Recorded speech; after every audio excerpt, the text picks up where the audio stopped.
Édouard Elias, à 23 ans, n'est pas un photographe comme les autres. Depuis sa libération de Syrie, il est retourné en zone de combat, notamment en Centrafrique avec la Légion étrangère de Nîmes. Parrain du Pont du Gard pour les 30 ans d'inscription au patrimoine mondial de l'UNESCO, le journaliste reporter a bien voulu répondre à nos questions. Mais avant, nous vous proposons un petit tour d'horizon sur ses plus belles photos dans un portfolio vidéo que vous pouvez admirer.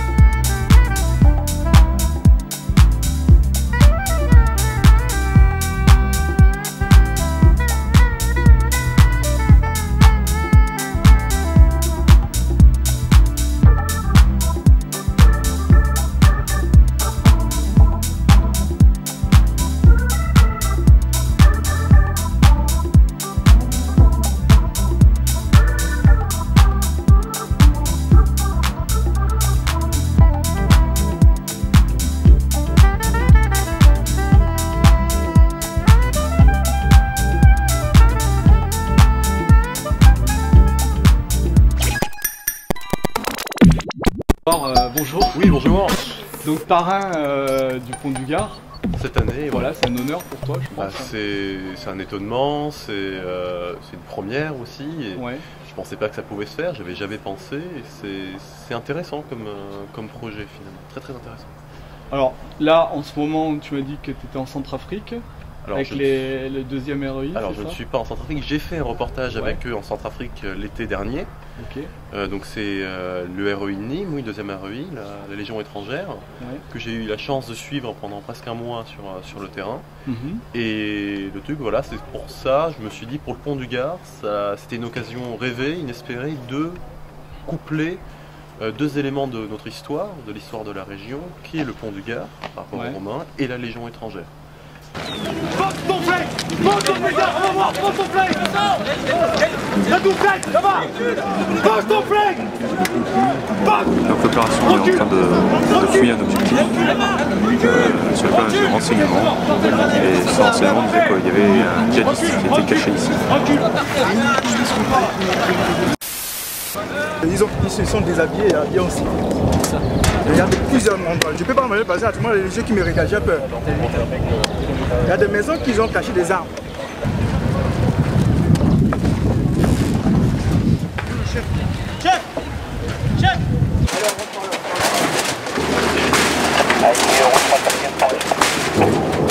Maintenant on vient d'avoir le renseignement de la dernière position connue où il y a eu le djihadiste qu'on recherche. On a intercepté son touraya, c'était hier. En tant que jeune photographe, quand tu es comme ça sur des endroits où il y a des conflits, est-ce que tu te donnes la possibilité de sortir des garnisons militaires ou ça dépend des conflits. Et de prendre une moto par exemple et puis d'aller voir un petit peu à l'extérieur ce qui se passe? Tout dépend du sujet ou du conflit. La Syrie par exemple et la Centrafrique, c'est deux mondes complètement différents. La Syrie, j'étais avec des combattants, des rebelles, je faisais un peu ce que je voulais. Et je faisais mes choix, alors que là j'étais avec une armée organisée. Et surtout mon sujet c'était ces hommes-là. D'autres journalistes, d'autres photographes avaient couvert eux la rébellion, les anti-Balaka, les ex-Seleka pour ceux qui connaissent un peu la Centrafrique, mais n'avaient pas vraiment fait l'armée française. J'ai choisi de couvrir surtout une embed avec l'armée française, donc être intégré avec eux. Donc pour ça j'ai fait le choix de ne pas sortir des rangs pour aller me promener autour. Je suis resté vraiment avec eux. Sur d'autres conflits, sur des choses différentes. Là, on peut faire le choix, en effet, de prendre une voiture, une mobilette. Mais tout ça, c'est à nous de juger la sécurité. Ça paraît fou, comme ça, de prendre une voiture dans une zone de conflit. Mais c'est ce qui se fait depuis une cinquantaine d'années par tous les journalistes. C'est notre travail. La photographie, c'est un 125e de seconde. Tout ce qui reste, c'est du reportage. C'est un professionnalisme. C'est rencontrer les personnes, c'est leur faire confiance ou non, connaître les itinéraires, avoir des accréditations, des accords, essayer, voilà. La prise de risque n'est pas équivalente à la valeur qu'aura l'image.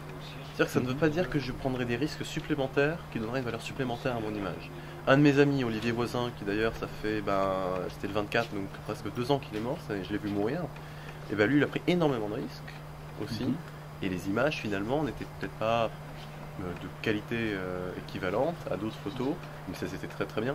Ça ne veut pas dire qu'on va être, si je suis en tranchée en première ligne, il y a des mortiers qui tombent, je vais rien sortir comme image. Pourtant je suis en première ligne, je n'aurai rien. Si je suis 100 mètres derrière, je serai beaucoup plus en sécurité, mais là j'aurai un plan d'ensemble où on verra les combattants en train de se battre, etc. Ça dépend des endroits. Le risque, on ne fait pas pour le risque. Après, il y a des gens bien sûr qui vont pour l'adrénaline et ça c'est autre chose. Ouais, voilà, exactement. Ça c'est autre chose. Camille Lepage, je ne la connaissais pas. J'ai eu des échos de la part de mes confrères, etc. C'est un accident du travail. Olivier Voisin, c'était un accident du travail. On a chacun des moments où un avion en Syrie, j'étais sous le bombardement aérien. Ça aurait pu être un accident du travail, ça n'a pas été heureusement. Mais avec l'armée française lors d'accrochage, etc., ça aurait pu être aussi un accident. Mais ça s'est bien passé. Et voilà, on fait le choix avant de partir. Ouais. J'ai fait le choix avant de partir, je peux être blessé, tué, ou enlevé, ou... Ouais, c'est un choix. Et là, c'est quoi tes prochaines destinations alors? Bah alors j'ai fait la Centrafrique, après partie Liban, Jordanie, Congo, retourné au Liban, j'ai fait Tchad, Niger, Mali, et là je reviens du Tchad et Cameroun avec Boko Haram. Bon, ok. Voilà. Bon, bah, écoute, voilà. J'arrête. Merci. Voilà, bon, bah, merci à vous.